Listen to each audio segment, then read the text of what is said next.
Okay, good morning. I'm Hayyan Haidar. I'm 75 years old and I originate from Baalbek, Lebanon, and I studied on and off in Lebanon and outside due to the fact that my father used to be an ambassador, so we were around the world until I went to university to London. I studied at King's College London University in civil engineering, PS and Masters and MPhil. And then I came back home. I did a little bit of business and economics at the American University of Beirut. And I did a lot of career. I'm an engineer, as I said. I started engineering with a company, worldwide company, well-known, Dar al-Handasa.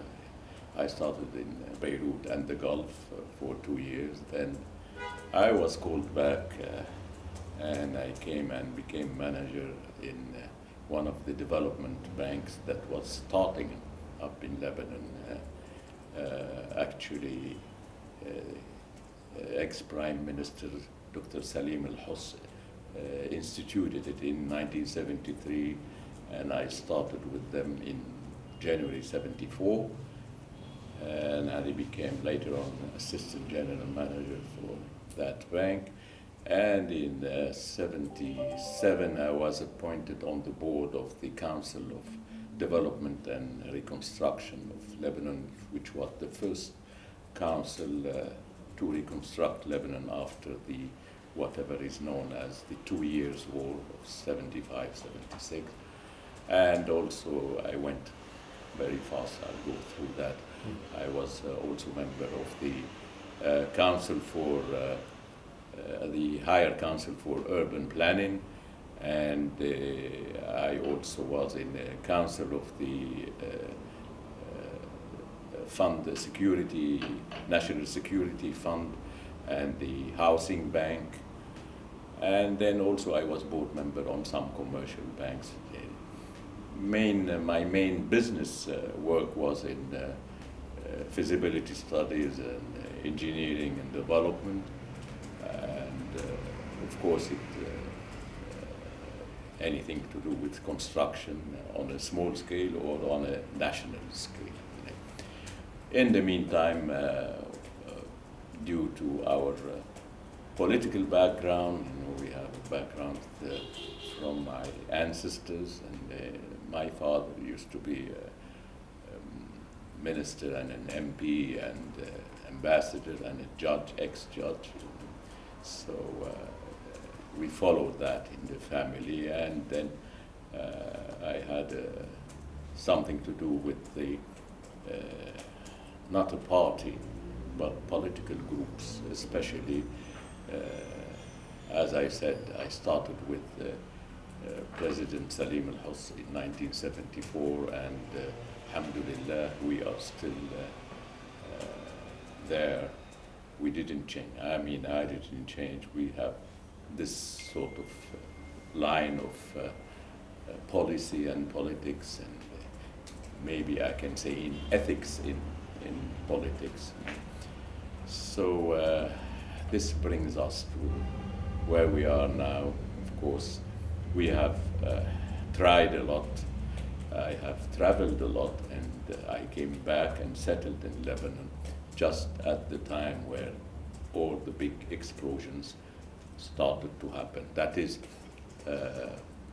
starting 1974, and it started blowing up in 75, and then it went on until 1990, and then we got the new constitution according to the Taif Accord, and then the way it was applied, and you can see the consequences right now of some more than 30 years of applying this constitution the wrong way.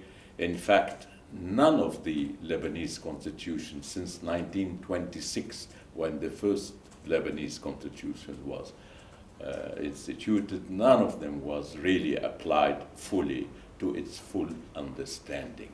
You know, every one of them, there were the major part of it, there was left alone and for reasons that nobody ignores anymore. Anyway, they were not applied, including of this constitution. So this is a very quick overview of so where we are. I mean, let's maybe take it chronologically. It might be the best. When you got involved with CDR or CRD, whatever it is. CDR. Can you talk about your hopes and dreams for Lebanon in the 70s, even as it was beginning to go into its troubles? Can you talk about what were your hopes at the time? What were your dreams? That question, and also as a founding member of the board of CDR, can you remember one project that you were involved in early on? Oh yes, we can remember many projects. Your favorite one, or your most? Well, you know, I've been.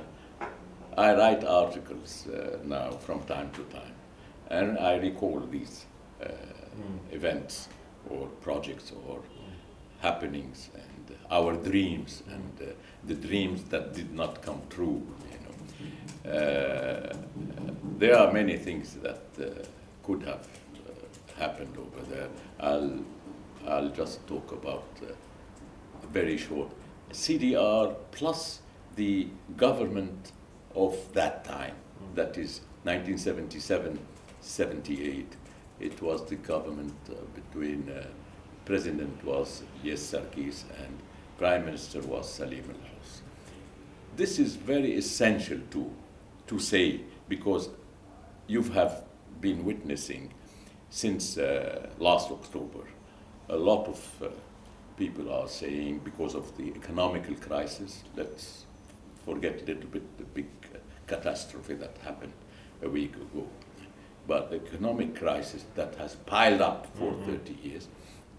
And people are saying that Lebanon was a producing country and it changed into a country relying on services and financial arrangements, let's say, and people really making their money in finance and markets, financial markets. And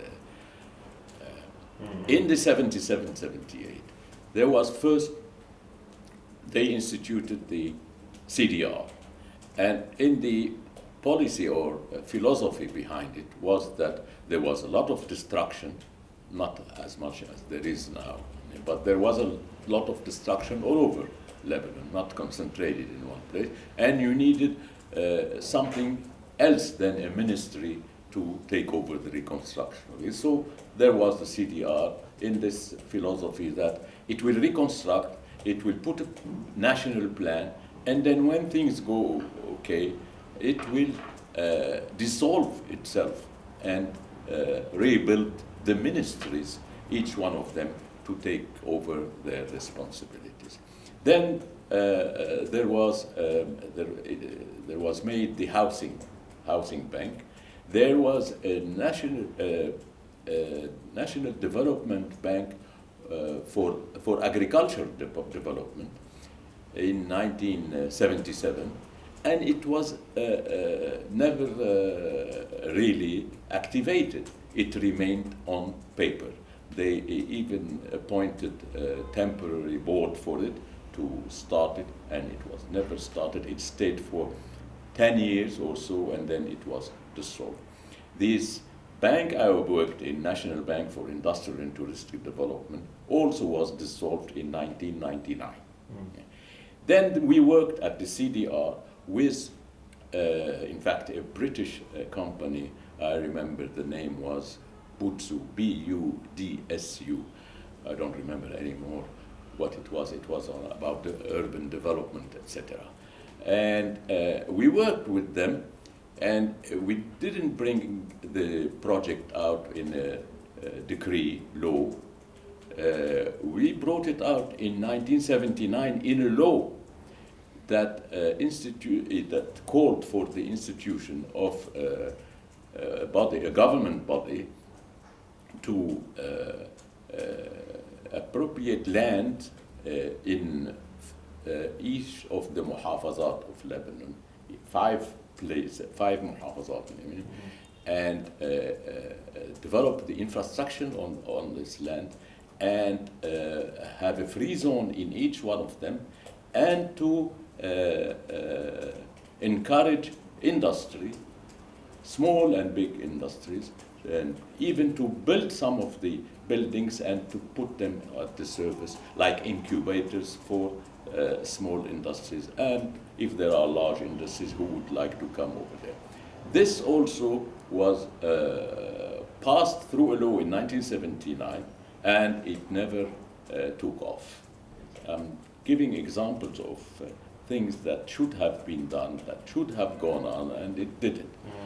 Then you tell me what are the projects that you wanted to do and they didn't happen. Well, I'll tell you, at the CDR, I remember in 1978, we launched a campaign to have the Beirut-Damascus highway done. You know, the bridge in Saufar is a part of that project. And this we would have financed it through Arab project, which is the League of Arab States. They have joint Arab projects. We were aiming at financing this through the joint Arab projects, that is, you go around with the League of Arab States and to the Arab banks, like the funds and banks that are in Kuwait and in Jeddah, etc., like the Islamic Bank, and you get the loans, the necessary loans to do this. I remember that at that time, 1978, 79, the cost of this autostrada, as you will call it, this highway from Beirut to the border, Syrian border, the cost would have been 2 billion Lebanese pounds without the expropriations of land, outside the expropriation. The actual cost would have been 2 billion. It didn't happen because, governments and you know how they deal with the Arab world, with this and that, but this was a project and still is a project. Parts of it are being, executed. The tunnel they talk about between Beirut and Bekaa, it's funny because I remember that my father's campaign to the elections to the parliament in 1957, one of the slogans was this tunnel between Beirut and between Hammana and Shtura. This is how the study was. And I remember that there was a Japanese company, a big company, who was ready to do it, BOT, but then I don't want to enter into details. Corruption in Lebanon, they took away that. Now you can see now they passed it in the parliament. Now, a few months ago, 2 or 3 months ago, they passed a resolution to have this tunnel done. In 1956, 57, we were talking about it, and now they passed a resolution. Anyway, until we do it. These are a token project, but there is much more than this in Beirut, which really touches me, it reads me at heart. I have sent you an article yesterday about it. When I was also in the member of the Supreme, the higher council for urban planning, we proposed many projects, and I'm going to give names. At that time, in 1982, there came a government. At the beginning of Amin Jmail as president. In this government, we had Sheikh Pierre Al-Khouri, an eminent, Allah yarhamu, an eminent architecture engineer, as Minister of Public Works.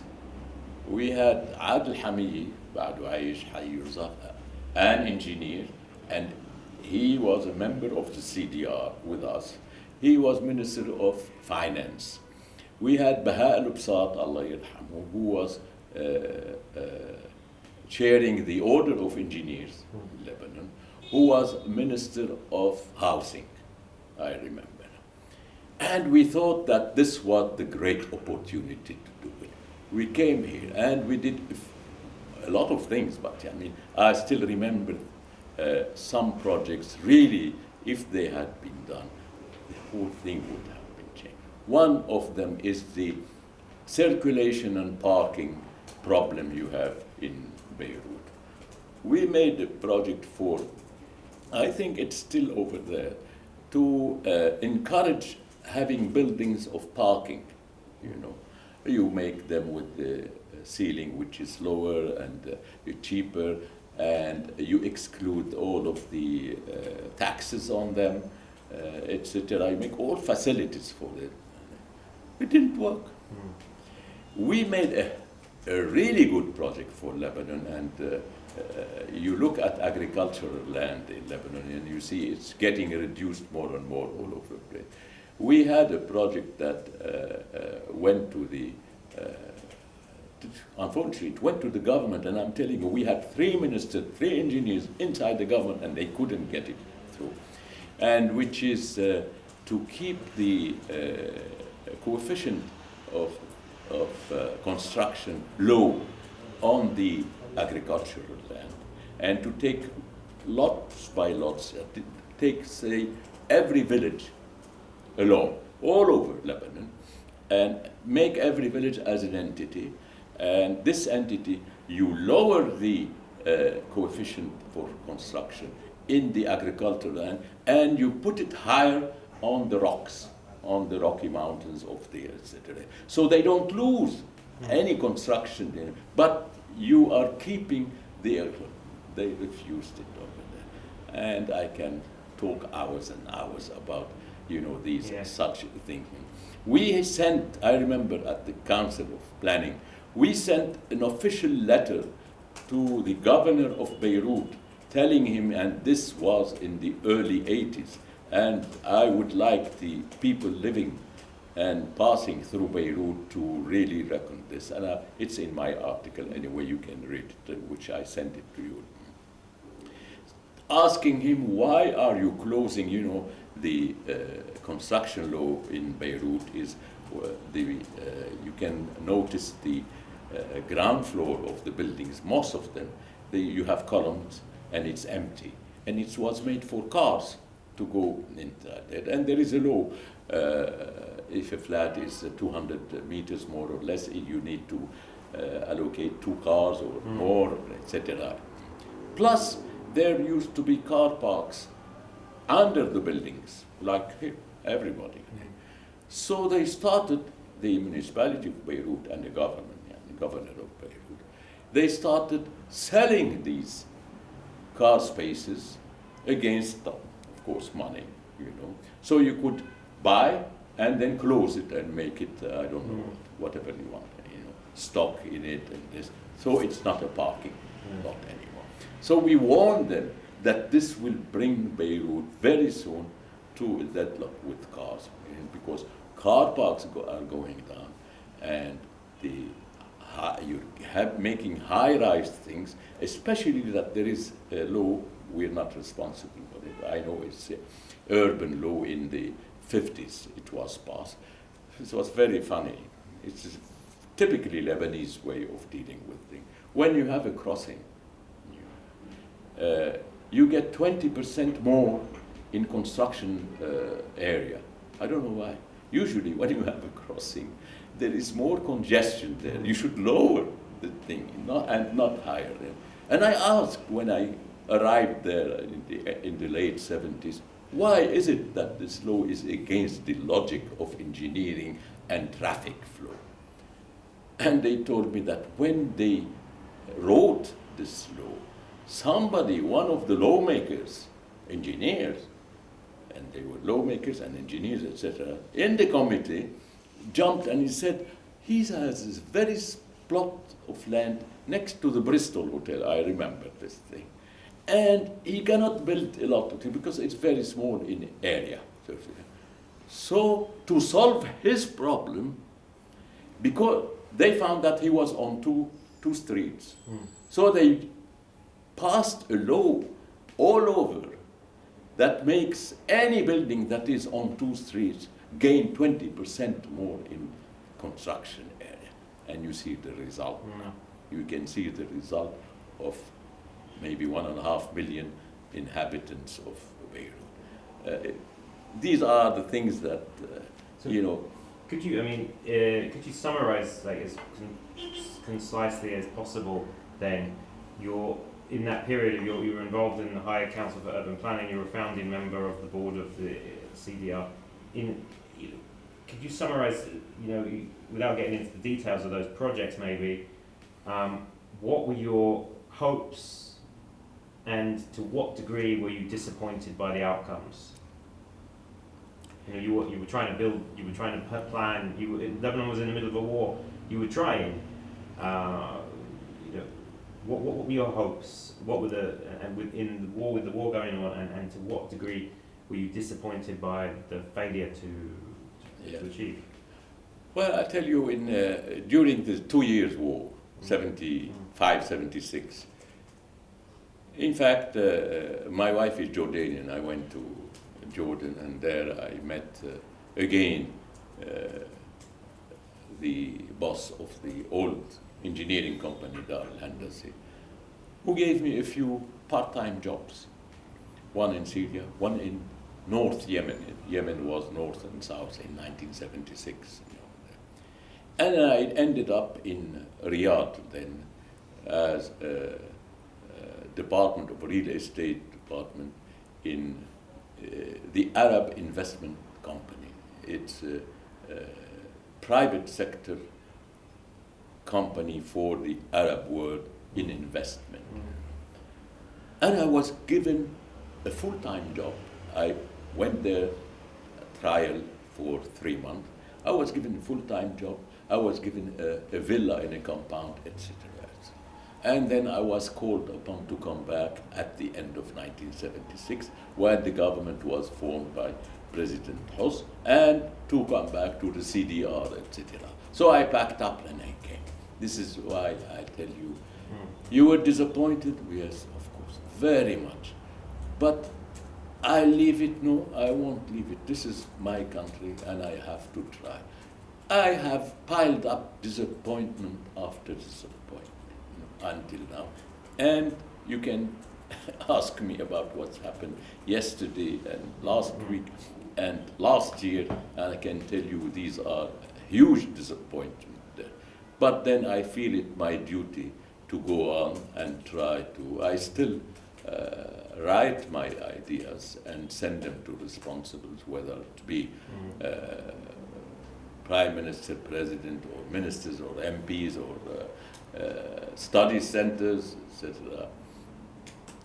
But you tell me, why did you come back? And the same thing happened with my father, I can read,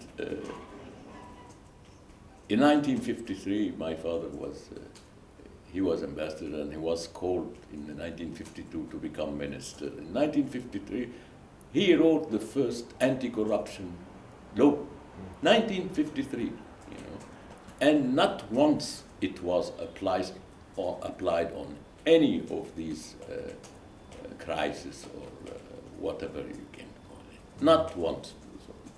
The law is not applied. It's not, the Constitution is not respected. Right from the first day they wrote the Constitution. So it is getting repeated all of the time. I was smiling last week when I heard President Macron of France, who we should recall that to start with and maybe finally, it is a country that colonized us, and it did whatever it felt is their interest, not in our interest. But then before colonizing us, we had this confessionalism, we had this battling, skirmishes happening all over the place, 100 years ago, 200 years ago, 300, we had it. But then he comes and tells us, things are not working anymore. We have to redo the Constitution. This is what he said, in fact. We had to think of a new system, changing the system. I remember that the head of the Mufti of the Shiite said this 2 months ago, and everybody went up, oh, what a blasphemy, you see. The Sayyid Hassan Nasrallah of Hezbollah said it, he asked for it maybe 3 or 4 years ago in one of the, also everybody went up. You cannot change the Lebanese system now. Yeah.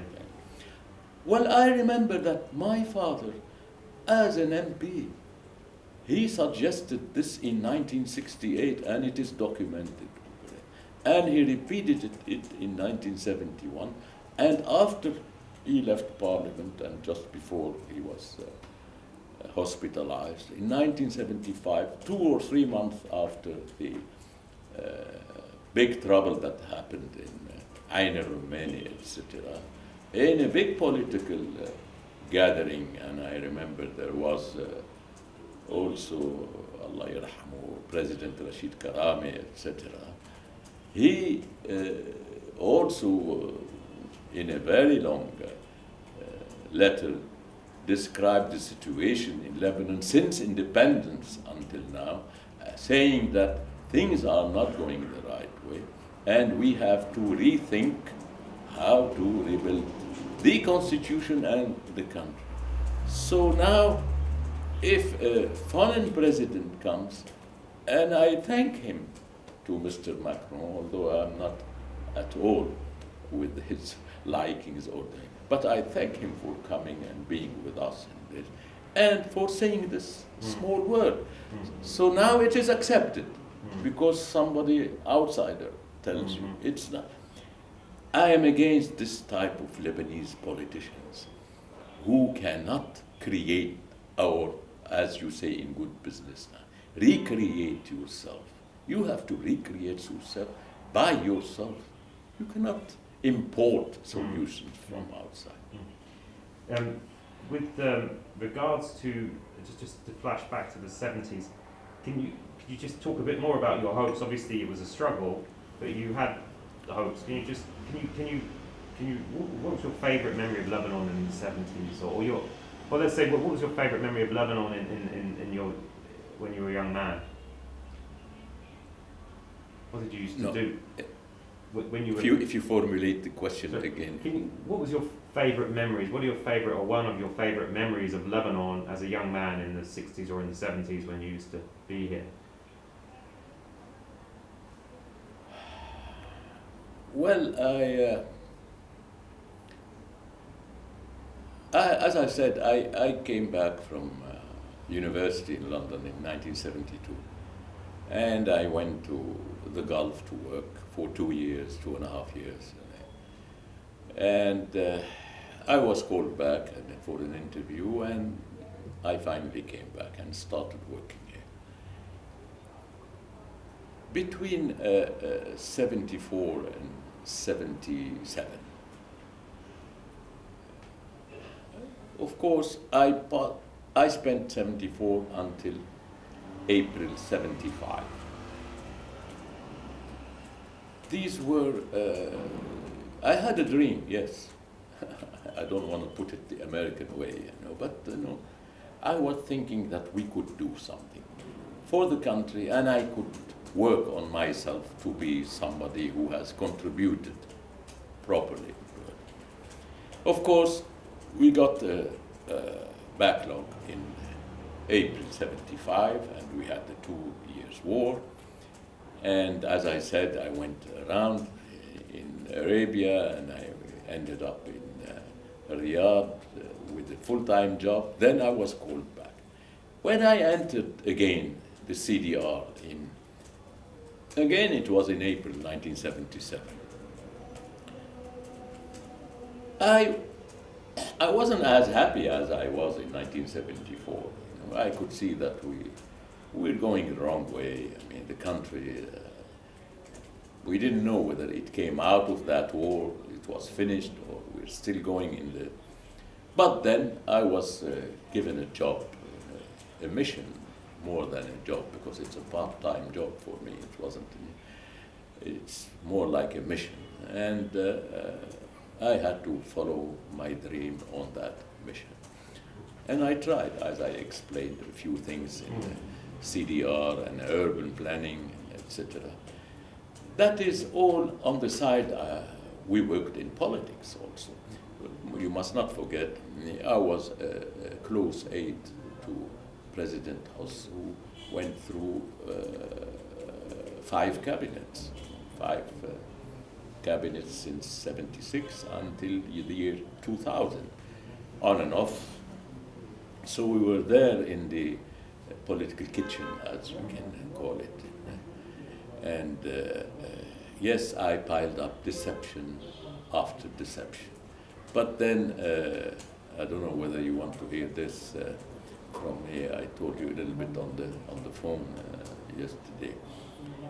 A lot of my friends, I still have friends from England, France, Morocco, Singapore, India, who were with me, you know, in university time. I'm still in contact with them, in Australia also. And they ask me, I mean, Hayyan, you're like us. You've been living all the time there. You worked up there. Why are you still sticking to this country? You know, you can see there is, I tell them, it's right. I can see that I cannot do much. I have to try to do it. I have to say what I have, say what I think is proper and right. But then I gave this example. I said, look, in 1977, my father, who, of course, he's my father, but who was a renowned man in politics, and he was a writer and poet and philosopher at the same time. And of course, he was my mentor, besides being my father. He had a heart attack, and I, in fact, took him to Professor Ross, if you remember, in England. He was the most renowned heart surgeon. We couldn't do anything because the heart was 1/3 of the muscle was damaged. So he said, look, you take your father, no more politics. He has to live low-key until his last breath. And in fact, this is what happened. I used to take him every day to walk on the Corniche, on the seaside. And this is where these were the almost 4 years of concentrated talks between me and them, because all of the time he was traveling and politics and this, I wasn't there. And I went with him through his experience with Lebanon and his deceptions of what happened. And I said to myself, no matter what happens, I have to witness and be with him until his last breath. I gave this example to some of my friends who deal with politics, etc. And I said, this is happening to me again. This is my country, and it is like my father. I have to try and live with it until its last breath. Either it goes up and we can revive it, the right way, or if we're going, I'm going to stay here and go away with it. You know, I'm not going to, it's not a hotel. Mm-hmm. I'm not going to change it. In fact, we established with President Salim al-Husn two gatherings, let's say. It wasn't the political parties. You know. My name is on the instituted decree of them, one in the 80s and one in 2005. And we tried to gather politicians and people and let's say intellectuals, academics, syndicates, etc., from all of places. That is, they were from the right, from the left, from all of the parties, from all of places in Lebanon. And I must say, we did not succeed. They were there just because there was this statue of Salim al-Husn. But then when Allah yطول بعمره, he's not anymore active now. And I left when he left, 4 years ago. You can see, you take the conclusions that no, it's not easily feasible to bring all of these people together. You can bring them together on point issues, on point stands, political stand, but not on what is the national interest. They are, unfortunately, these are not, I would say, رجال دولة. No.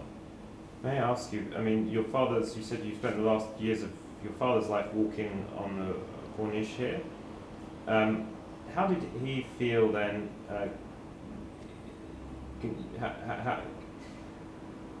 Let's go back to the beginning. With your father, can you remember, as a young man, or as a boy even, can you remember the pride that he had as being one of the founding statesmen of Lebanon?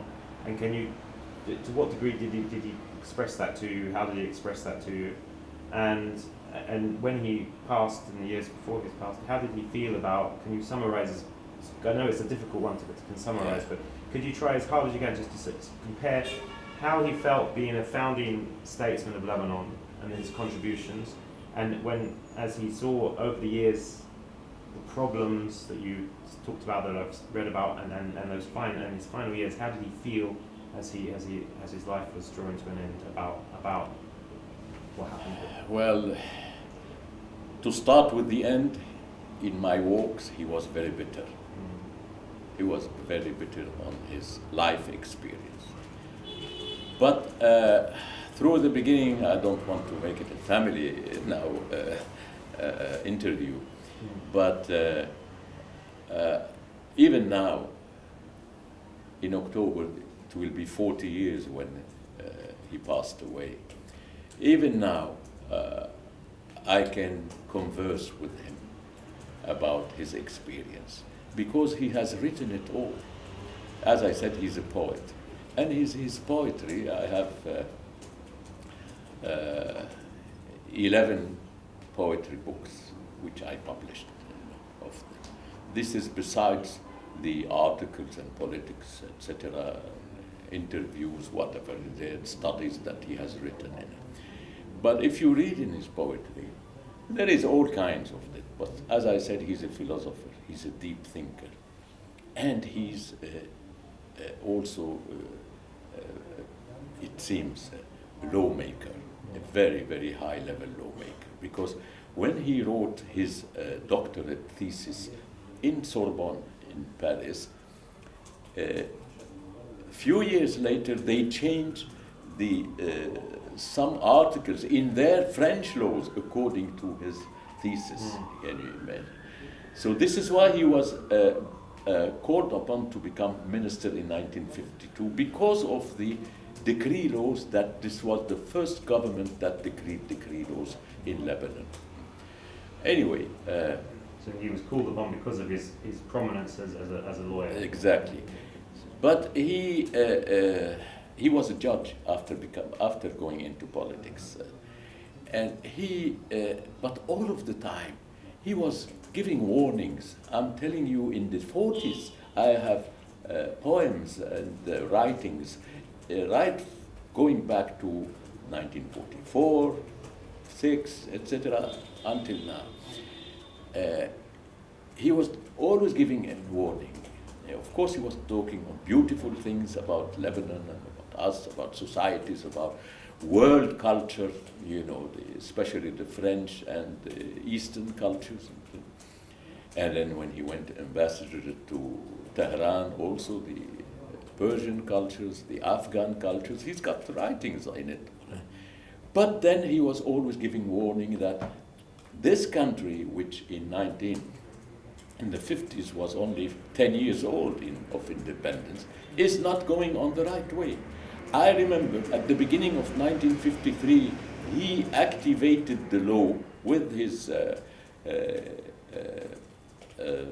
government and the parliament of that time.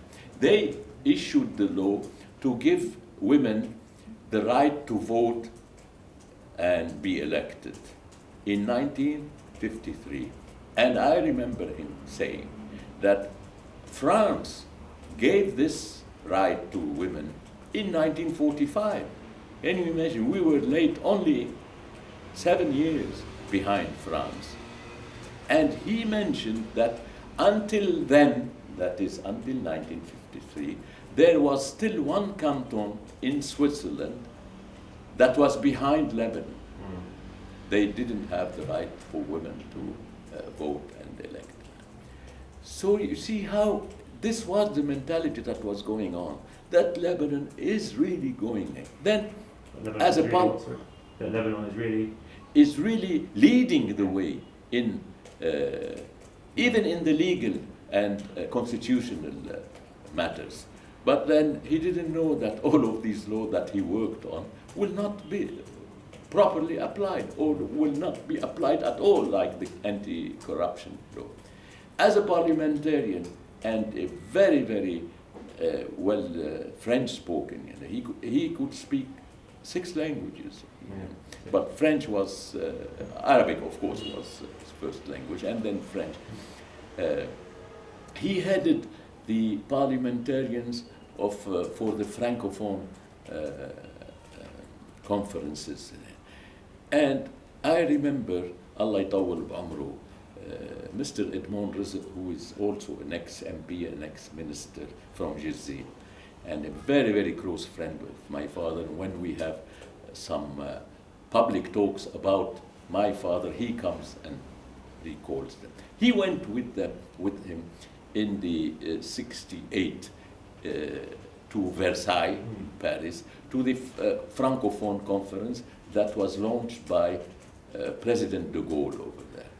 And he is telling me that there were these big speeches of the Couve de Merville, who was Minister of Foreign Affairs,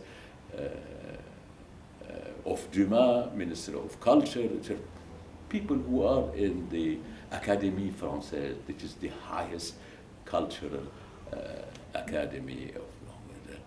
And they were stunned when my father, at the end of the conference, and stood up without a paper, and he answered them in French. So much so, he said that you should see the applause over there.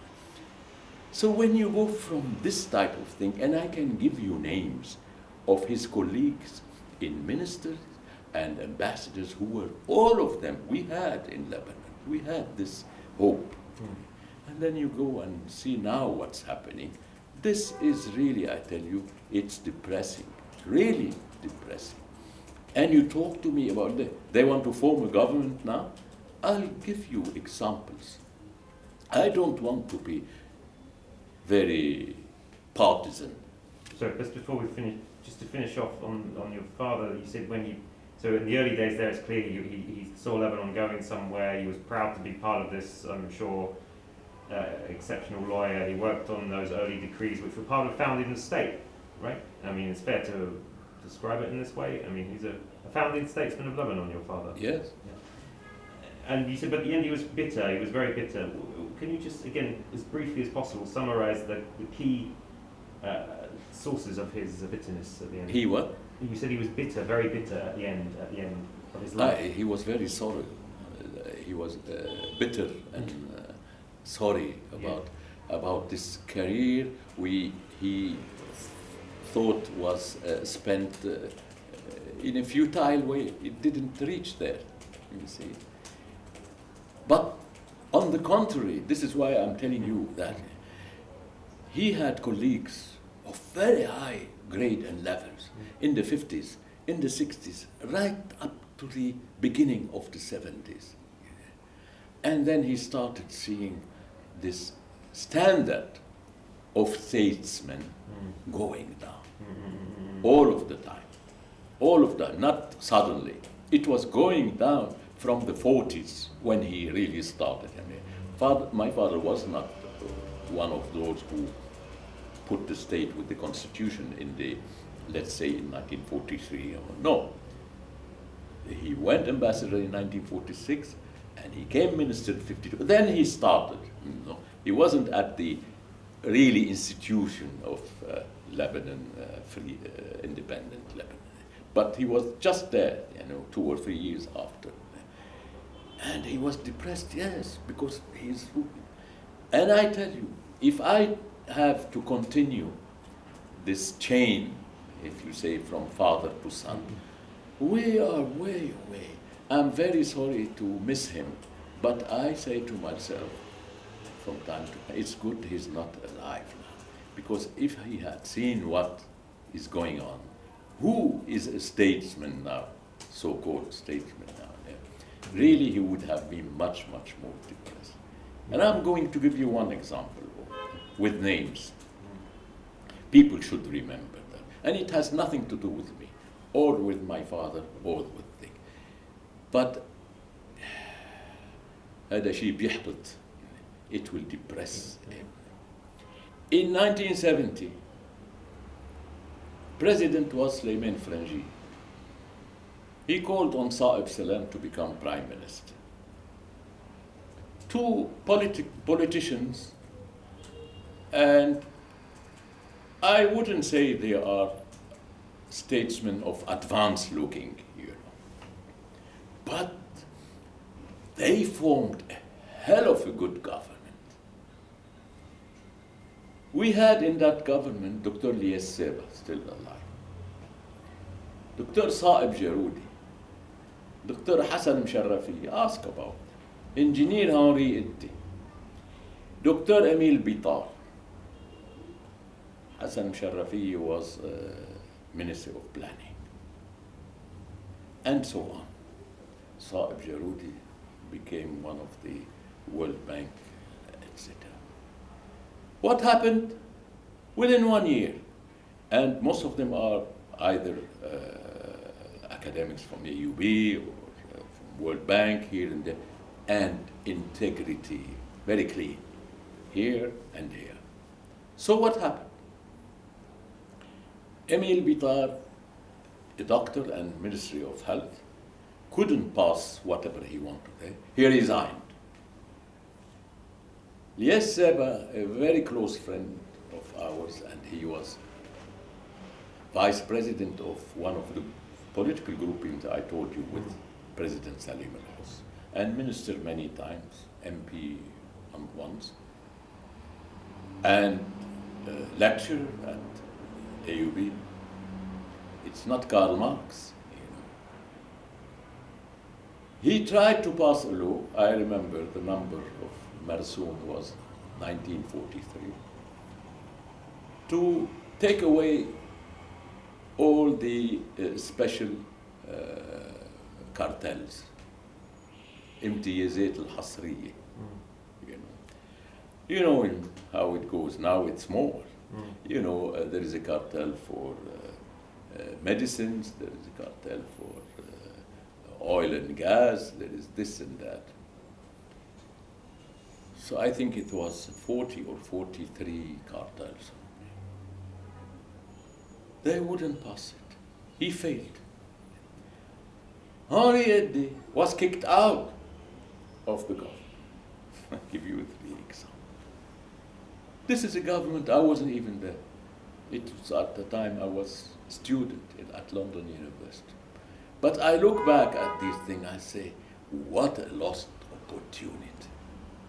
Same thing happened with Yes Sarkis and Salim their first government.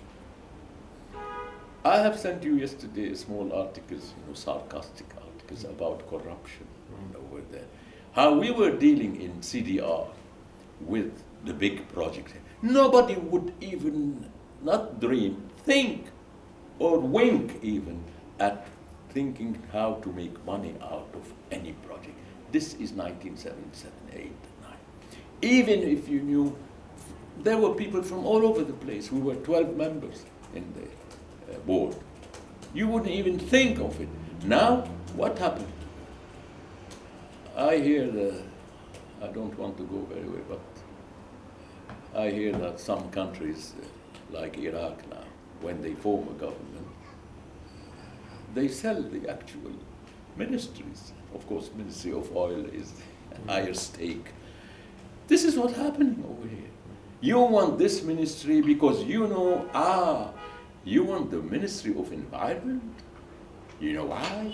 Because in CEDAR conference, which I don't know whether you have $1.3 billion on environment for the rubbish and whatever it is. So no. This is becoming business. It has nothing to do with government or statesmanship. Can we just fast forward then to after the war? You mentioned yesterday that you expressed concern about the militias leaders moving into government. Could you talk about that? What were your concerns as the civil war ended? You were worried about these militia leaders coming into government. Oh, this was,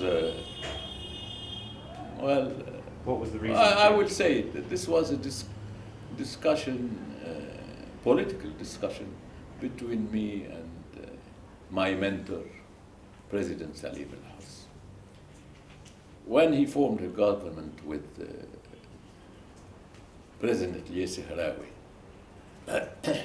after President René Mawad was assassinated, they brought in all the militia heads into that government. So I had this discussion with them. I said, look,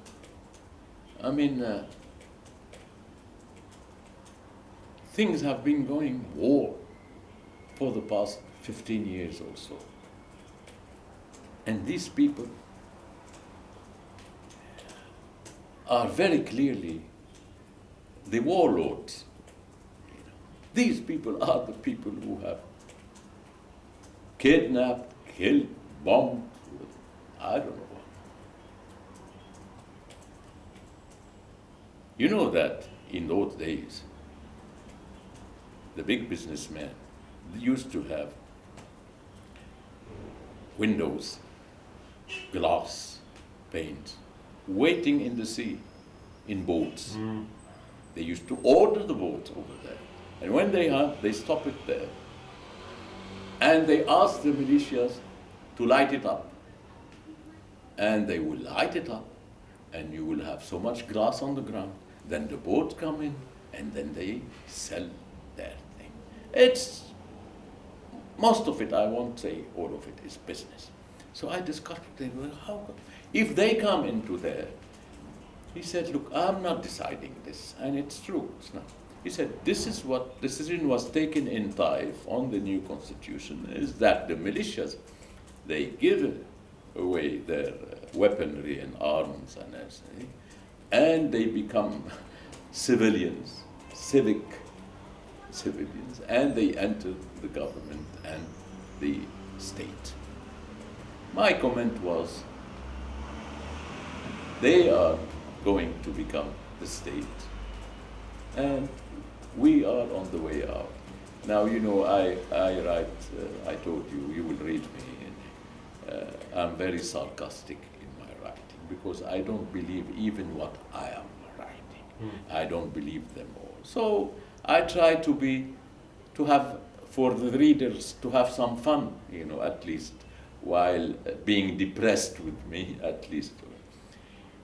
So in one of my sarcasm, I told President House, if we go on like this, and this was 1992, 93, when they did the big demonstrations against Omar Karami and brought his government down for good reasons, and for no reason.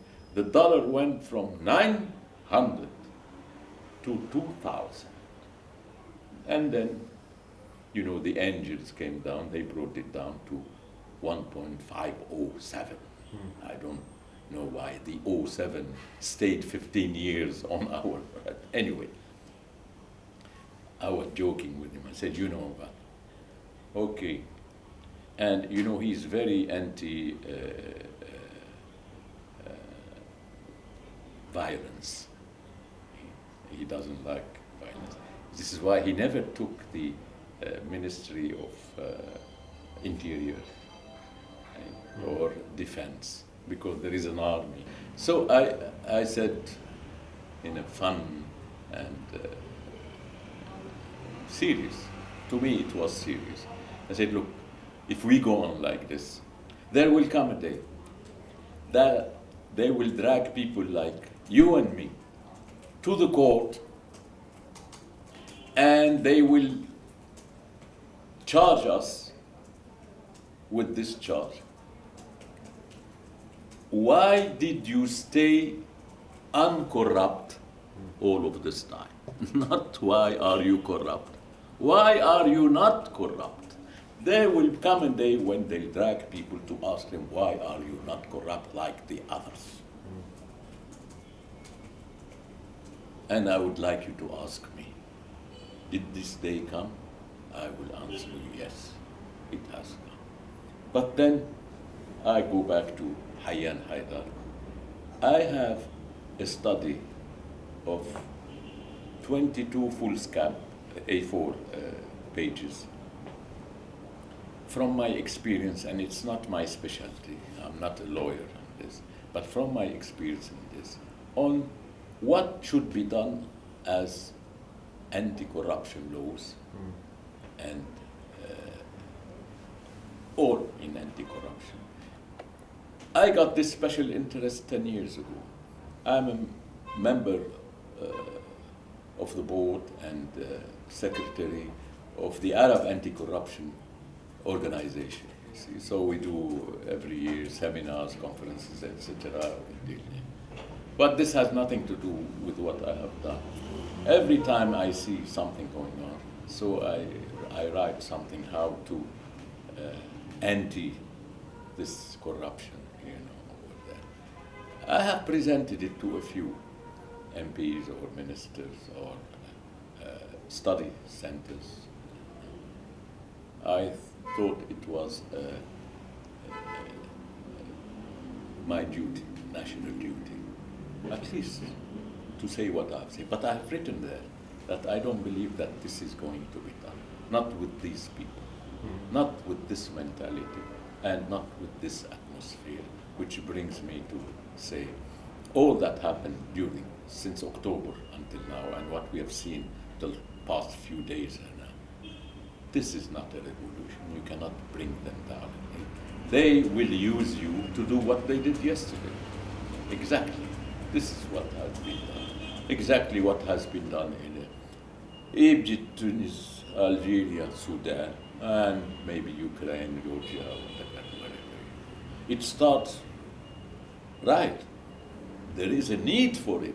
There should be change, etc. But it ends somewhere else. Unfortunately, what I'm reading today, since we talked yesterday, all those who did this to me, just to put it in very simple words, for the past 30, 40 years, are coming to tell me that they are the saviors.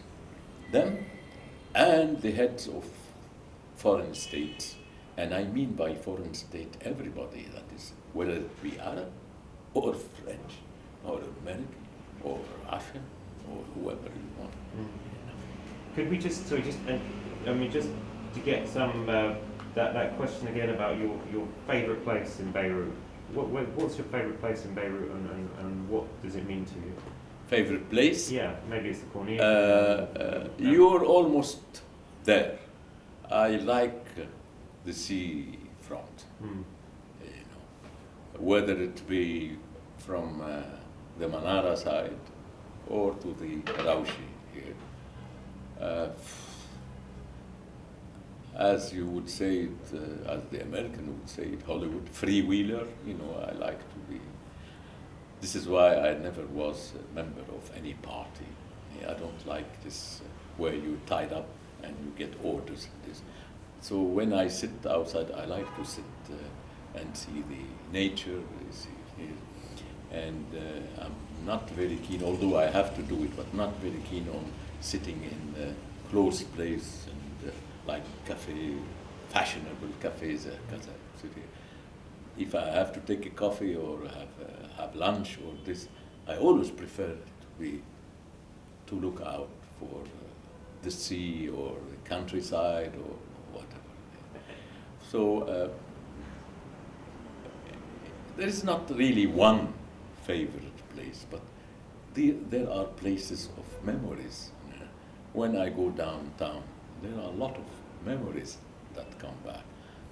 Unfortunately, we're not here to talk about it, but the whole concept of Solidaire took away all of these memories. We don't have any more. But then I have to go to the Saahat al-Burj, and I have to remember that it was a Saaha. There was the Rivoli cinema at the end. There was a Rivoli cinema at the end. There was these buildings. Okay, now, even there, even the Saahat Riyad al-Salah, I don't know, they stopped now a few years ago, but they had truncated a chunk of it and sold it outside, and there was a huge buildings going in it. I mean, we don't have open spaces anymore in Beirut. You have Saba over there, like the French residence next to it, the Hippodrome, and you have very, very few things. You know, one of our projects in the urban planning days, now I remember, is to have these places like Sanaya and any small garden or place, to have the municipality of Beirut dig it up completely and make basements for car parks down there and remake the garden or park or whatever it is over there. It didn't work. And they have plenty of money. Don't tell me Beirut they don't have. They have plenty of money to whatever they want to do. Regarding downtown, you said Saahat al-Burj, the Rivoli cinema, all that's gone. To what degree is central Beirut unrecognisable from in the 90s, the way it was rebuilt? I know this is a long subject. I don't want to get too in there. We've spent a lot of time talking. If you could really concisely just summarise how you feel about what happened in the 90s and the reconstruction, without getting too much into the politics, because I know that's another subject really. To what degree does it not resemble the Beirut that you remember? No, of course I recognise a lot of things. You know, when you go from the parliament upwards and downwards to the municipality building and to Bab Idris, no, you remember that. But when you go to Martyr Square, Saahat al-Shuhada, it's lost its personality. That has lost its personality. Then came, I mean, I wasn't for the old downtown next to the parliament, but it was well rebuilt. I must say, as an engineer, I appreciate it. It was built in the right way, with the right stones, etc., with the right pedestrian roads inside. Then I don't know what happened with that. At least the economic concept, the business concept of the project was wrong, because it didn't work. So they went and did what is called the Beirut Souk, the new ones, which is completely modern. It's fine, it's beautiful architecture, but it has nothing to do with our old Beirut, and it's right there inside Bab Idris, you know. This used to have memories of ours that had nothing to do with it at all. So this we lost. Yeah. I'm afraid with the big explosion that happened there, I just went very quickly through 2 days ago, but the old mansions and buildings that were in Jemaizi, Marum Khail, etc. What was left of them, and you know there was all this nightlife over there, they went down, and I'm not sure it's going to be rebuilt in the same way. If it's going to be rebuilt with high-rise building, then what is Beirut then? Look, I'll give you on this urban planning thing. In our old days, in the 80s, early 80s, you couldn't build a building of 20 floors over here in this area. I look now, I don't know. I asked my friend, ex-director general of urban planning in those days, and what's happening? And he said they are bringing in new laws or new ways of warping the laws there. So now you've been to Ashrafi and you see, the streets are very small, very narrow, and you have buildings of 30 and 40 floors over there. It's okay, I can understand that you have 6 or 7 floors underground and you have lift to bring the cars down and up and I don't know, and all of these amenities and equipment. But then the people going on the street to reach and get out of it, this is congestion. And then you tell me why there is congestion. I mean, it's obvious. It's obvious. And they give you the outlines of, let's say, New York, Quartier Défense in Paris, or the city in London. You know, oh, look at this. Okay, I look at this, but go up in a drone or a helicopter and see the whole picture. Mm-hmm. In between these heavy outlines, there are parks, there are smaller buildings where you're not allowed to go over 4 floors or whatever. Here, no. Everybody does everything and it's the same. And very, very soon, forget about the war and politics and corruption. Very, very soon, this town is going to choke. It is going to choke with all of this. You cannot go on like this. We don't have an underground, and we don't have public communication services proper. You know, buses, I don't know, railways, whatever you want to call it. You don't. And you cannot have, even in the future, on the wider street you can, let's say Corniche here or Corniche Mazra, but on the small street you can't even have a monorail going up. But and then if we look back at the old photos, people always feel very nostalgic about the tram, the pictures of the tram, the train. So do you, in some ways, was the state of Lebanon, and I guess this is what you're saying, the state of Lebanon was more advanced 60, 70 years ago, more progressive than... But yes, relatively. Yeah. I mean, let's take it. 60, 70 years ago, maybe we were 1 million, 1.5 million Lebanese. You know, okay. And Beirut was 400, 500,000, etc. And you had buildings, the highest buildings were 8, 10 floors on these streets. Now you have on the same street of the same width, without the heavy infrastructure behind it, under it, you have now double or sometimes treble the number of floors. No. This is... When you see those old photos of the tram and the train, how do you feel when you see those old photos? Do you remember the tram? Of course, I used to jump on the tramway between my father's home and the IC. You know, IC was next, the entrance of AUB from the top, the other gate. We used to jump on the tramway, 2 stations it used to take me. No, I remember it very well. And Now there's no in train. fact, you tell me, of course they could have kept it, and you can reshape it. You don't have to keep it the way it was there. There is electricity now.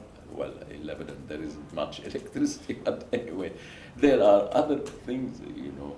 You can bring small things on solar energy. I don't know. Yeah, there are plenty of other solutions. You can see the streets in the main capitals and even smaller towns all over the world. They have this sort of buses, even our buses. We are a failed state. We cannot manage anything. If you cannot manage your constitution, you cannot manage your laws, then don't ask me about managing the transportation, communication, and this and that. So, and just two things we haven't. Just your happiest memory of Beirut. What's your? I know it's a lot of memories. Can you have one memory of Beirut of the old days that you remember? Something that you. Something like what, you know? I tell you, in my university days, that is in the 60s, before I started working, late 60s, when I used to come back from London here. Yes, I used to go out with my friends, whether it be in the morning, we go for tourism all over Lebanon, or in Beirut itself for lunch, or we go out at night. We had so much opportunities and places to go and to do. Of course, these were peace times, and the economy was flourishing, all of this. But unfortunately, if you tell me I had good memories, of course I had good memories. But at the same time, the same way my father expressed it, he had good times being ambassador, minister, and MP, but he was putting all of the time that this is wrong, that is not good, this is going to lead us to problems, this is trouble. We could see it coming, but I mean, you cannot not live your life and having fun when you're young or what. I guess you used to swim here off of the Raushi? You used to swim in the... I used to swim the AUB, at Manara over there. This was in my in my IC years. That is in the 50s, early 50s, and early 60s. In between, we went to Morocco. My father was ambassador over there. And then now I swim in Summerland. Summerland. Yes. In a pool? Or in the sea? In a pool, no. In the sea, I don't swim at all. So you used to It's been for maybe 4 or 5 years, I don't swim anymore in the sea. No way. Because of? No way. Because of?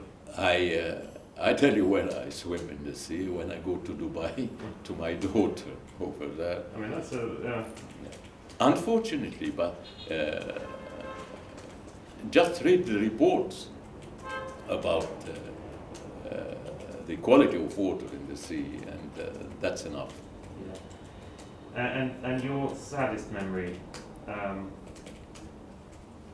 Beirut, is it the explosion the other day? Yes, I was here, and it was there, but I tell you,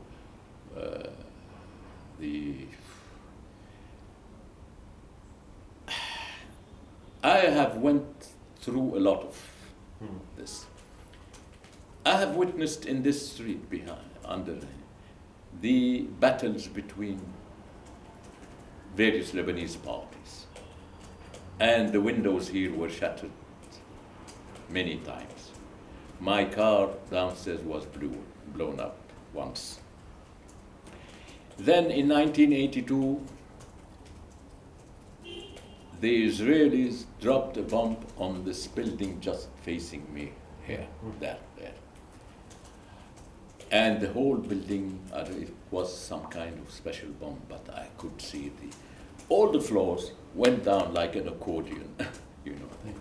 And I was the only flat here which received, we were not here, we were in Jordan at my wife's parents, and it received some debris, and it caught fire. What you see here around you in this salon, it's all new. It was rebuilt in '83. And at the same time, I remember one of my good old friends, he became a manager at the World Bank, and he lived in Washington, but he was here in the '83, '84. You remember they tell you the New Jersey came on the front, and it was bombing the mountain. And I tell you, this friend couldn't go out of the house. So there was, I had a sofa. This was, as I said, rebuilt. So I had put a sofa here under the statue. This is Pauline, the wife of Napoleon, you know, the statue. Uh-huh. this statue. Yeah. But it's a heavy statue.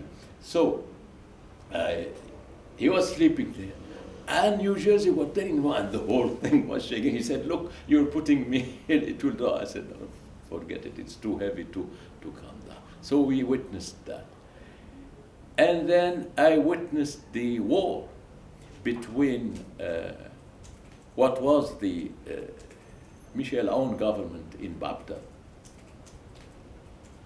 and the other side with the Syrians who were here. And I tell you, we received many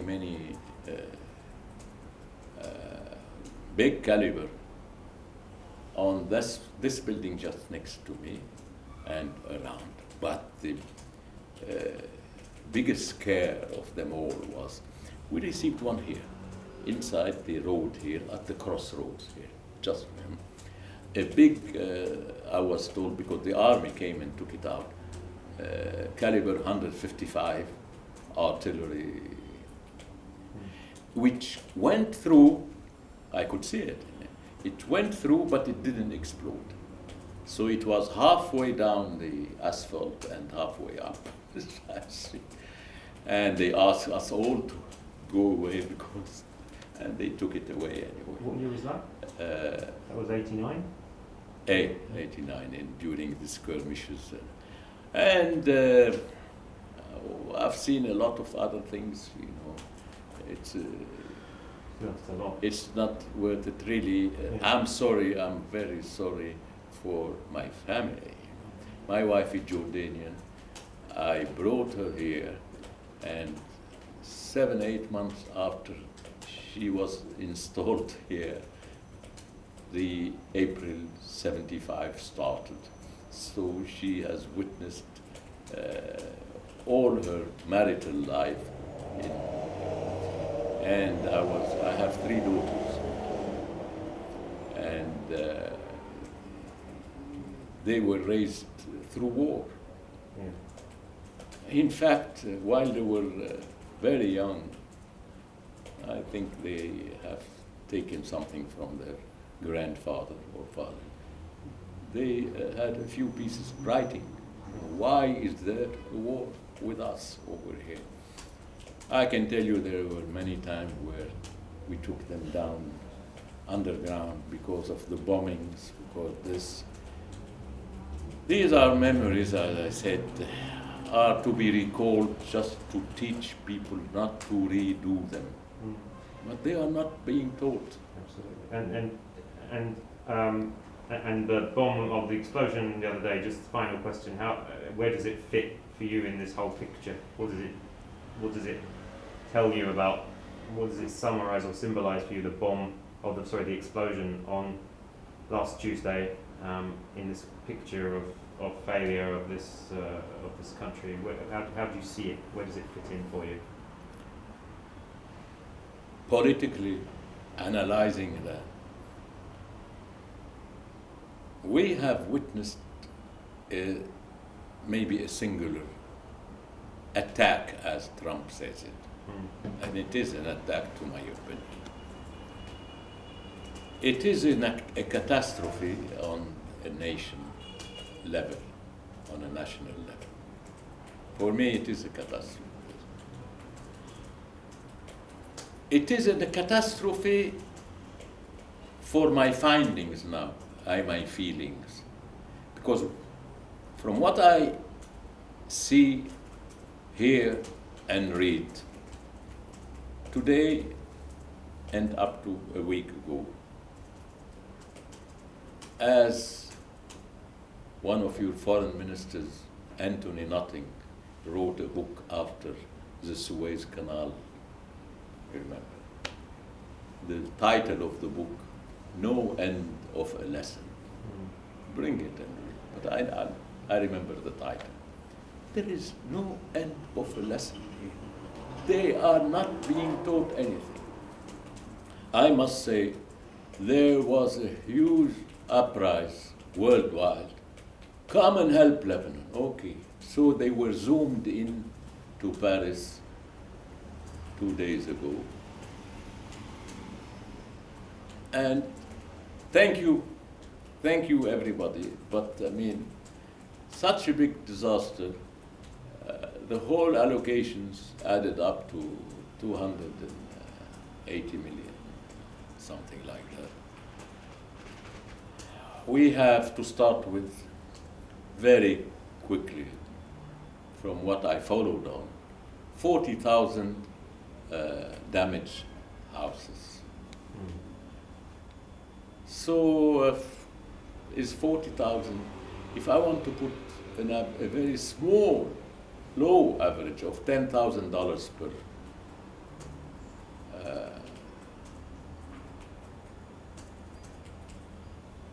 per house, that's already 400 million or more. Some houses are well over 100,000, but I would say these are the well-offs. They will take care of those. But then, what about the port? What about the other infrastructure? You go to the EDL, Electricity du Liban, it's not only an administrative building, it has got all the software and the below-the-ground hardware, etc. Schools are down, hospitals are down. No, thank you worldwide, but 200, 300 million don't do anything. 2-3 billion, okay, we start something. We're not here to make money out of our catastrophe. But if it was to finance terrorism here and there, don't let me go far into politics, we would find billions coming down on the ground. Do you have hope for Lebanon? ولا خلاص?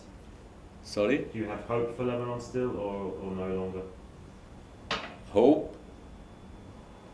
With what happened yesterday, and the government is out. What I read today and hear, what they want to do with the new governments and this, the new formula of politics, who is coming in and who is going to dictate on us, well, I'm not very optimistic. But as I said at the beginning and before the beginning, this is my home, this is my country, and I have to stay here. If anybody wants my opinion, I'll give it to him. And if they don't want it, I'll write it and send it anyway. Thank you so much. That was